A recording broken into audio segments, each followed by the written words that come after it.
11, verso 4, a palavra do Senhor diz assim no verso 4 de Apocalipse.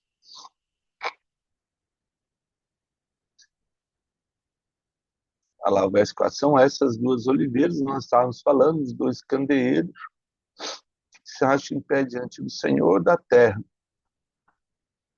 Só para a gente terminar, Lucas 16, 16, vamos lá para Lucas 16, 16.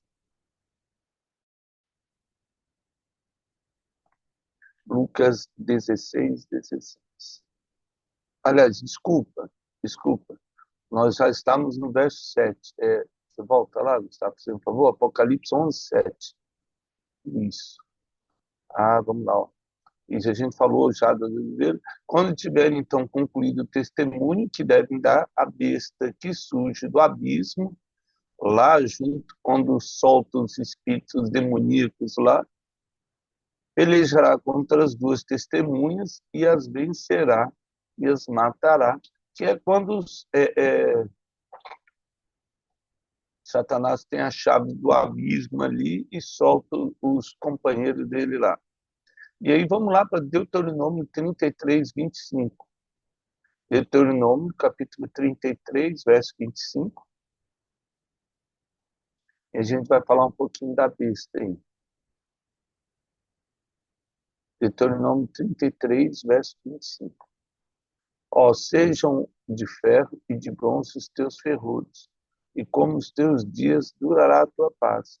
Não há outro, ó amado, semelhante a Deus, que cavalga sobre os céus para a tua ajuda, e com a sua alteza sobre as nuvens. O Deus eterno é a tua habitação. E por baixo de ti estende os braços eternos. Ele expulsou o inimigo diante de ti e disse, destrói-o.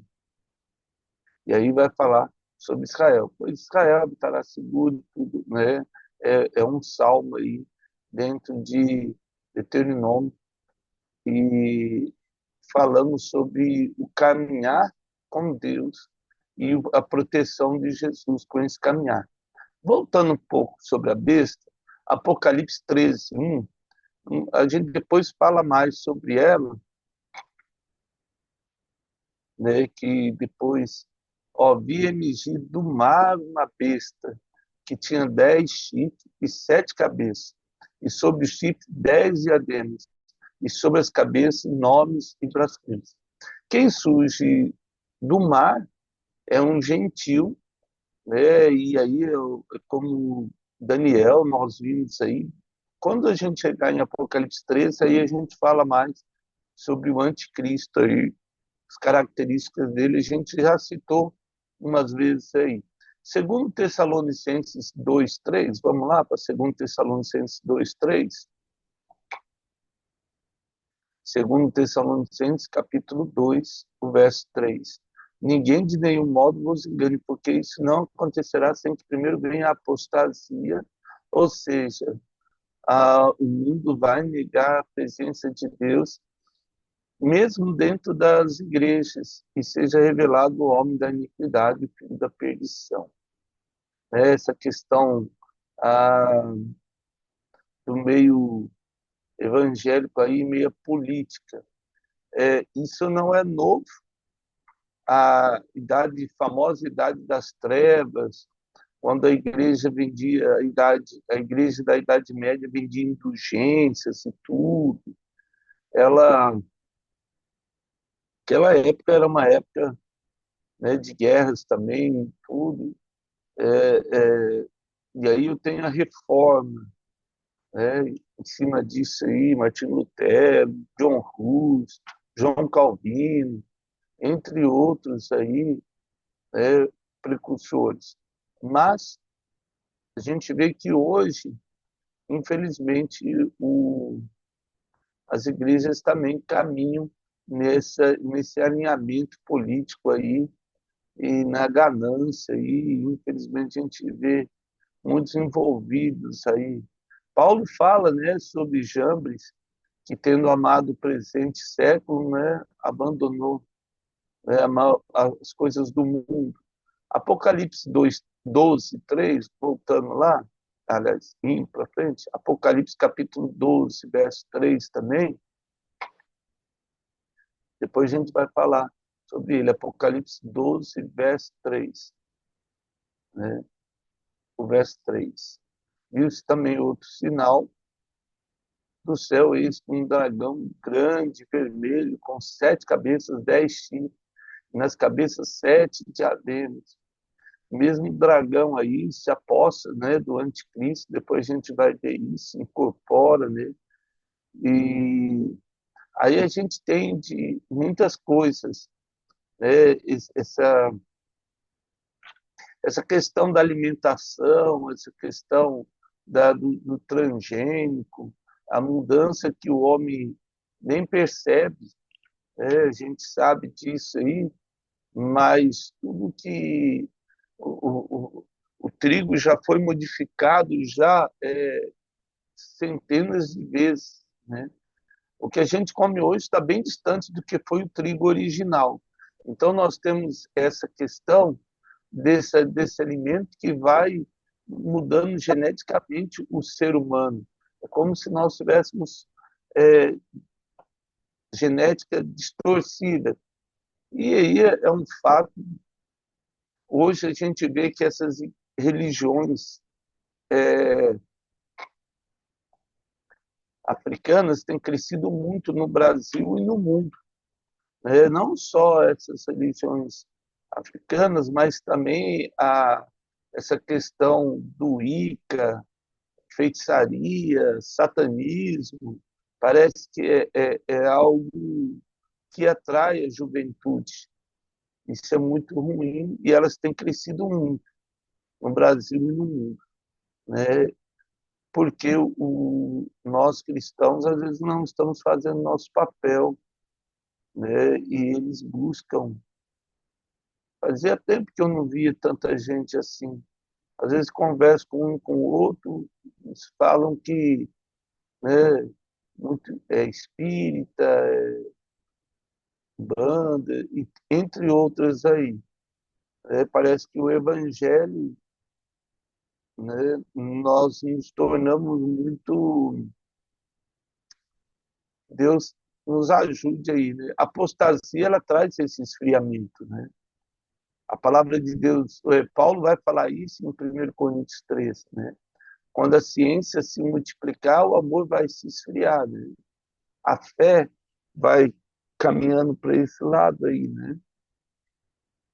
Ainda lá em Apocalipse 17, verso 10 e 11, vamos lá para Apocalipse 17, verso 10 e 11. Apocalipse 17, né, o verso 10 e 11, dos quais caíram 5, um existe, outro ainda não chegou, né? São os líderes aí. E quando chegar, tem de durar pouco, ou seja, 7 anos. E uma vez que era, e não é, também ele é o oitavo rei, e procede do 7, e caminha para a destruição. Depois a gente vai falar, porque é legal depois, né? Daqui para frente, a partir do capítulo 12, aí já começa, a gente vai falar um pouco, né, as características do anticristo, e depois quando ele vai pelejar aí contra o povo de Israel. Vamos lá para Apocalipse 11, verso 8. Né? O abismo a gente já sabe, a gente já viu em Apocalipse 9, 1, mas Apocalipse 11, 8 agora, e o seu cadáver, né, das duas testemunhas tirados na praça da grande cidade que espiritualmente se chama Sodoma e Egito, onde também o seu Senhor foi crucificado, Jerusalém. Né? Aí, vamos ver aí Isaías 1:9, né? 1:9.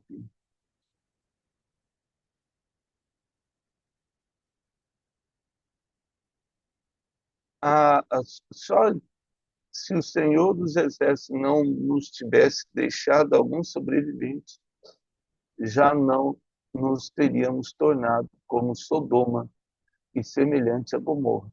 Ou seja, o pecado teria reinado. Por isso que ele vai citar, né, a, essa questão lá em Apocalipse 11, verso 8. Ezequiel 23, verso 3.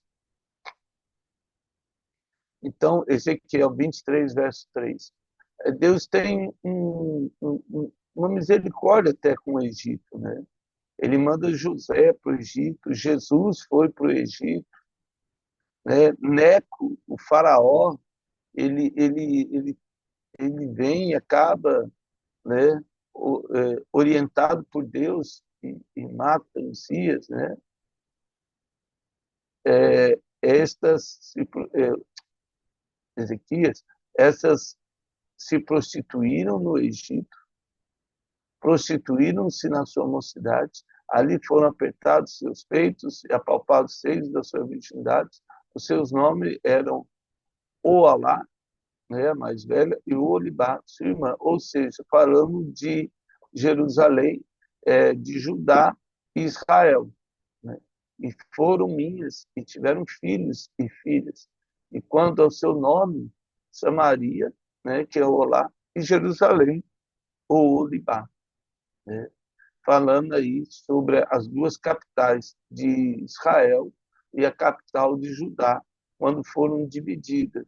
Ou seja, elas se deixaram enganar e aí se tornaram aí, né, produto, né, desse mundo maldito aí. Se deixaram corromper. Vamos lá para Apocalipse 11, 9. Então, as duas testemunhas que foram mortas aí em Jerusalém, né? a, Então, muitos dentre os povos, tribos, línguas, nações contemplam os cadáveres das duas testemunhas por 3 dias e meio. Legal isso aí, né? Ah, porque ela faz isso aí, durante a pregação deles foram 3 anos e meio. E aí eles ficam 3 dias e meio. Jesus ficou morto por 3 dias, né? Lázaro ficou 4 dias morto, né? Mas assim, é um tempo em que o corpo já vai se decompondo, né? Ali já vai cheirando mal, como diz lá, né? Por 3 dias e meio, e não permitem que esses cadáveres sejam sepultados. O anticristo queria impor, né, essa questão do medo, deixar lá. Essa questão do ódio nunca é legal, né? Essa incitação do ódio, da violência, né? Eles têm esse ato, esse requinte de crueldade, né? E é interessante, a gente já leu alguns, quando nós lemos Reis, Crônicas e próprios profetas, mesmo Isaías, quando Deus pede para um povo conquistar o outro, e aí depois ele fala exatamente isso, pela crueldade com que fizeram, né? A Babilônia se perdeu, a Pérsia, né? Os gregos, porque assim, Deus manda conquistar um povo, a Babilônia começa até bem, porque ela chega e fala, né, ela manda os emissários lá para não ter guerra e fala, olha, se entrega todo mundo. E Jeremias é o arauto, né? A gente vê a história de Jeremias, ele é o arauto ali no povo de Israel, falando, olha, falando para o rei, vamos, deixa todo mundo lá, vamos embora, mas os reis não quiseram ir. E aí teve a guerra, e infelizmente muitos morreram desnecessário. Na verdade, a maioria dos líderes é o que menos morre, né? Quem morre é a população, que acaba os soldados indo, e triste isso aí, né? Então vamos lá. O Salmo 79, verso 2 e 3. Salmo 79, verso 2 e 3 aí. 79. Ó, deram os cadáveres dos teus servos por cibo, as aves do céu, e a carne dos teus santos, as feras da terra. Derramaram como água o sangue deles ao redor de Jerusalém. E não houve quem lhe desse sepultura. Né? Falando aí das duas testemunhas. É bem legal, porque o Salmo fala aí e, nossa, e a gente vê algo bem profético aí, né? 1 Reis 13, 22, vamos lá para 1 Reis 13, 22. Todo o texto da Bíblia ele tem esse ar histórico e profético. Né? Ele tem um acontecimento ali, mas ele tem um texto profético. Nada é por acaso. Na verdade, tudo que de Gênesis até Apocalipse, é, tudo é histórico e profético. Aconteceu naquele período que foi escrito, mas ele fazia menção ou indicação do que haveria de acontecer no futuro. Esse aqui é o capítulo 23, verso 3, ele diz assim, desculpa, 1 Reis 13, 22.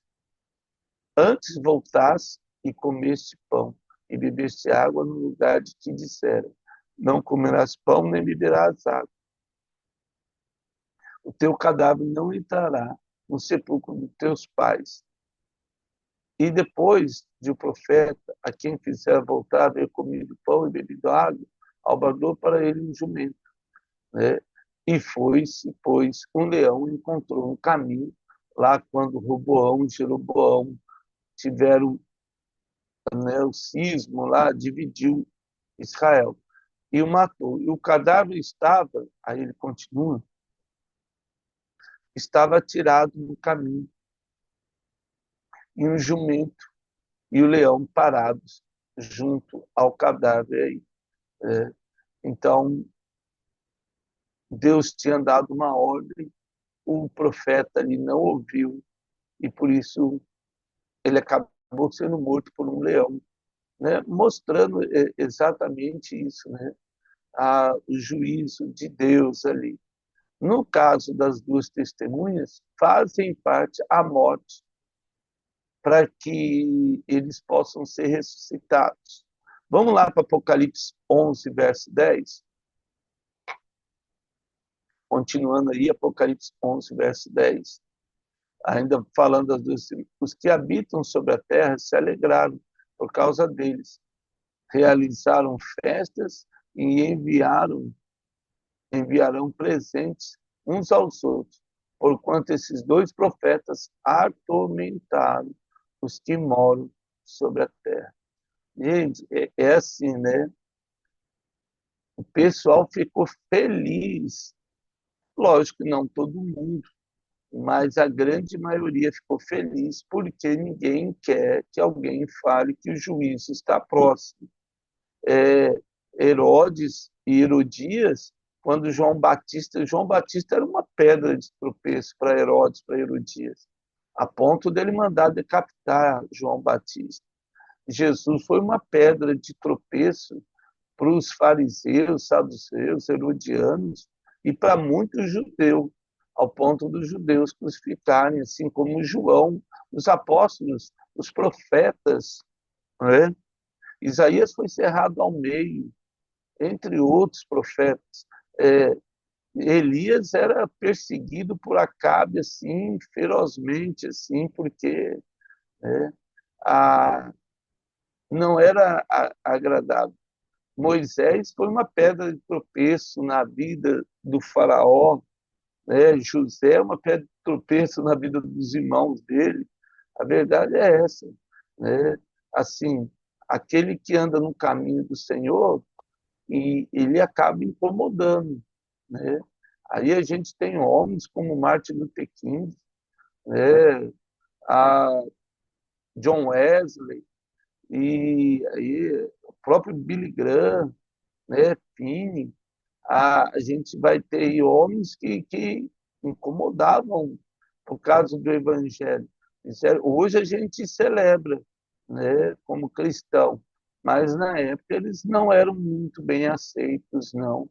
O próprio apóstolo Paulo também, é, e, entre outros aí, né, Spurgeon, Moody, nós podíamos citar um monte aí, Perpétua, né, entre outros, Zinzendorf, entre assim pessoas que vieram e, e acabavam incomodando porque eles estavam ali com o Espírito Santo e, lógico, vai falar alguma coisa, mas não no sentido de moralidade, nem religiosidade. Isso é importante.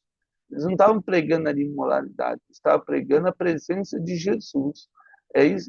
Você não precisa, nós não precisamos dizer para a pessoa onde ela errou. Onde ela errou, ela já sabe. A gente precisa mostrar o caminho de Jesus. Essa é a diferença.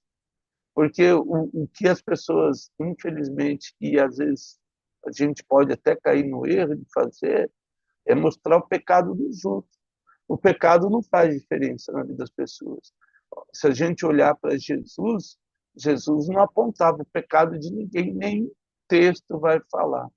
Ele vai, eu acho lindo o texto quando aparece a mulher adúltera, e Jesus, eles levam ela nua para envergonhar.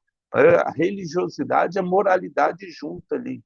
É um moralismo, não a moralidade, moralismo junto, né? O moralismo e a religiosidade junto ali, estavam casados para envergonhar aquela mulher que já estava destroçada, coitada, humilhada e envergonhada, e ainda queriam apedrejar para ser, olha só como nós somos zelosos com a palavra de Deus. A religiosidade ela traz essa mentira satânica aí, de violência, de querer expor o pecado de todo mundo, querer. E aí Jesus simplesmente ajoelha, ninguém sabe o que escreveu na areia, e também não faz diferença. Mas o mais importante é que aquilo incomodou quem estava lá, ao saber do mais velho ao menor, e Jesus perguntou: onde estão os teus acusadores? Isso é fascinante. A mulher olhou e falou: foram embora. Ele falou: nem eu te acuso. Vai e não peque mais. Ah, Jesus, ele perdoou ela e disse para ela ir e não errar mais por esse fato mesmo do pecado trazer a vergonha. O diabo só quer expor, envergonhar e humilhar, matar e destruir. Mas Jesus veio para restaurar e resgatar as almas perdidas. Nosso papel não é humilhar nem trazer o vexame para ninguém, nada vexatório, nada que humilhe, nada que escandalize. Essa é a grande diferença. Né? Pelos frutos conhecereis. Esse é o fruto do cristão, o amor e o perdão. Essa é a grande diferença. Né? Às vezes as pessoas falam até com relação à violência, mas não tem sangue de barata. Com certeza não. Nós temos o sangue de Jesus. E no sangue de Jesus não tem nada disso.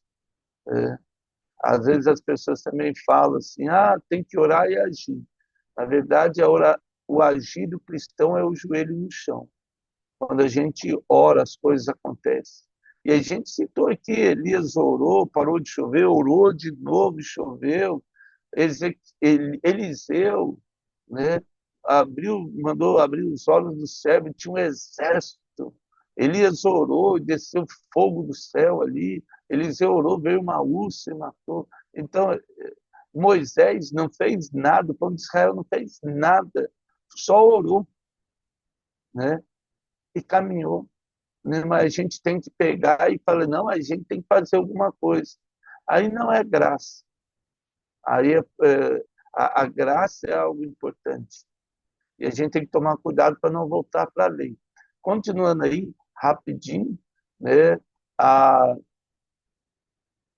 eles fizeram festas aí para que pudessem, né, se alegrar com a morte aí dos dois profetas aí. Vamos para Neemias 8:10? Rapidinho aí, Neemias 8:10, a gente vai terminar essa parte. Olha só. Disse-lhe mais: ide comer carnes gordas, tomar bebidas doces e enviai porções aos que não têm nada preparado para si, porque este o dia é consagrado ao nosso Senhor. Portanto, não vos entristeceis, porque a alegria do Senhor é a nossa força. O diabo sempre é um imitador, né? Ele sempre quer imitar tudo aquilo que Jesus faz. E no momento que nós temos o dia do Senhor, que nós devemos nos alegrar com Deus, festejar pela presença de Deus, o diabo também quer isso. Né? Ele engana as pessoas aí nas bebidas, até um conselho da mãe de Lemuel, né? Dê bebida aos pobres lá para que se esqueçam do infortúnio da vida. É bem sábia a mãe de Lemuel, né? Provérbios 31. Mas assim como Deus, o diabo sempre está ali como imitador. Apocalipse 11:11, vamos lá. Então, aí terminando aí as duas testemunhas, esse era o papel. Mas depois de 3 dias, olha, em meio, um espírito de vida vindo da parte de Deus neles penetrou, e eles se ergueram sobre os pés, e aqueles que o viram veio grande medo. Imagine só, as pessoas que mataram as duas testemunhas. Os caras já faziam milagres e prodígios como Moisés e Elias. Aí, de repente, o anticristo vem e consegue matar as duas testemunhas. Não sei qual vai ser a artimanha dele ali, mas matou as duas testemunhas e, de repente, depois de 3 dias e meio, o cara ressuscita, levanta, aí pronto, né? Quem fez errado fica morrendo de medo lá, porque fala, nossa, agora eles vão se vingar de nós. Essa é a grande diferença do povo de Deus, né? Vamos para 1 Coríntios 15:20. 1 Coríntios 15, verso 20.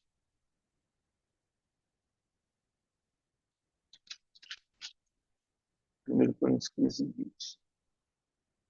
Mas de fato Cristo ressuscitou dentre os mortos, sendo ele a primícia dos que dormem. Ou seja, assim como Cristo ressuscitou, as duas testemunhas também. O verso 40, continuando aí no mesmo capítulo de Coríntios, o verso 40 agora, só para a gente adiantar, o verso 40 também, não há corpos celestiais e corpos terrestres, e sem dúvida, uma é a glória dos celestiais e outra dos terrestres, falando aí do corpo que nós vamos ter, que é um corpo glorificado. Vamos lá para agora o verso 50, verso 50 ainda do mesmo texto. E está firme, irmãos, que a carne e o sangue não podem herdar o reino de Deus, nem a corrupção herdar a incorrupção. Ou seja, falando depois que nós...